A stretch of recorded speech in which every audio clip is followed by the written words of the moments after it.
অবরুদ্ধ গাজায় মানবিক সহায়তা নিয়ে যাত্রা করা আন্তর্জাতিক নৌবহর গ্লোবাল সুমুদ ফ্লোটিলা এখন উচ্চ ঝুঁকিপূর্ণ জলসীমায় পৌঁছেছে।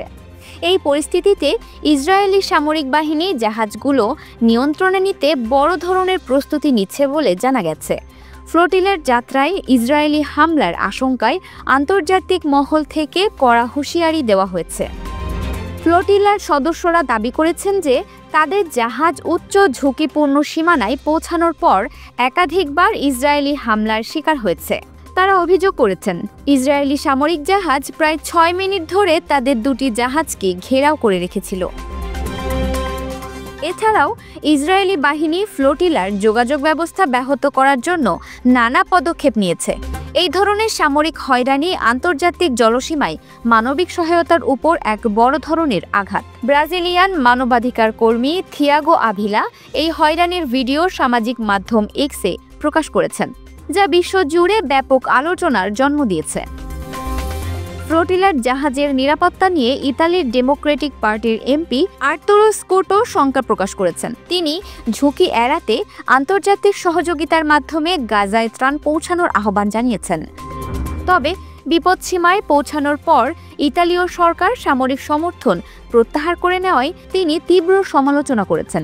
এই সিদ্ধান্তটি মানবিক সহায়তা প্রদানে আন্তর্জাতিক সম্প্রদায়ের অঙ্গীকার নিয়ে প্রশ্ন তৈরি করেছে। অন্যদিকে জাতিসংঘে ফিলিস্তিনের বিশেষ দূত ফ্রান্সিস্কা আলবানিজ ইতালির এই পদক্ষেপের কঠোর সমালোচনা করেছেন। ইসরায়েলের সামরিক প্রস্তুতি এখন এক নতুন উদ্বেগ সৃষ্টি করেছে। ইসরায়েলি সম্প্রচার মাধ্যম কানের প্রতিবেদনে এসেছে, গ্লোবাল সুমুদ ফ্লোটিলা জাহাজগুলো নিয়ন্ত্রণে নিতে সামরিক বাহিনী সম্পূর্ণ প্রস্তুত। এমনকি কিছু জাহাজ সমুদ্রে ডুবিয়ে দেওয়ার পরিকল্পনাও প্রকাশ করা হয়েছে বলে ওই প্রতিবেদনে দাবি করা হয়েছে। এই ধরনের চরম পদক্ষেপ আন্তর্জাতিক আইনের স্পষ্ট লঙ্ঘন এবং এটি মানবিক সহায়তার উপর সরাসরি আক্রমণ। এর প্রতিক্রিয়ায় কলম্বিয়ার প্রেসিডেন্ট ওস্তাভো পেত্রো কড়া হুঁশিয়ারি দিয়েছেন। বেসামরিক মানবিক ও অহিংস মিশনে আক্রমণ আন্তর্জাতিক আইনের স্পষ্ট লঙ্ঘন ও মানবতার বিরুদ্ধে অপরাধ। তিনি মানবাধিকার কর্মীদের জীবন ও নিরাপত্তার দাবি জানিয়েছেন। তার এই বক্তব্যটি ইসরায়েলের সামরিক পদক্ষেপের বিরুদ্ধে আন্তর্জাতিক মহলের ক্ষোভকে তুলে ধরে। এই পরিস্থিতি প্রমাণ করে যে গাজায় চলমান মানবিক সংকট মোকাবিলায় আন্তর্জাতিক সম্প্রদায়কে আরও ঐক্যবদ্ধ হতে হবে।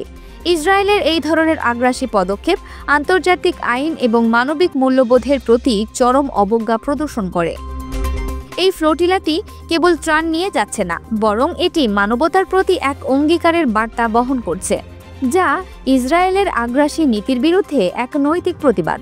আন্তর্জাতিক সম্প্রদায়ের উচিত এই ফ্লোটিলার নিরাপত্তা নিশ্চিত করতে এবং গাজায় মানবিক সহায়তা নির্বিঘ্নে পৌঁছাতে সাহায্য করা। এই প্রতিবেদনটি মধ্যপ্রাচ্যের জন্য একটি কঠিন বাস্তবতাকে ফুটিয়ে তোলে। Multimedia desk, Dinajpur TV. Dinajpur TV মানুষের জীবনের কথা বলে।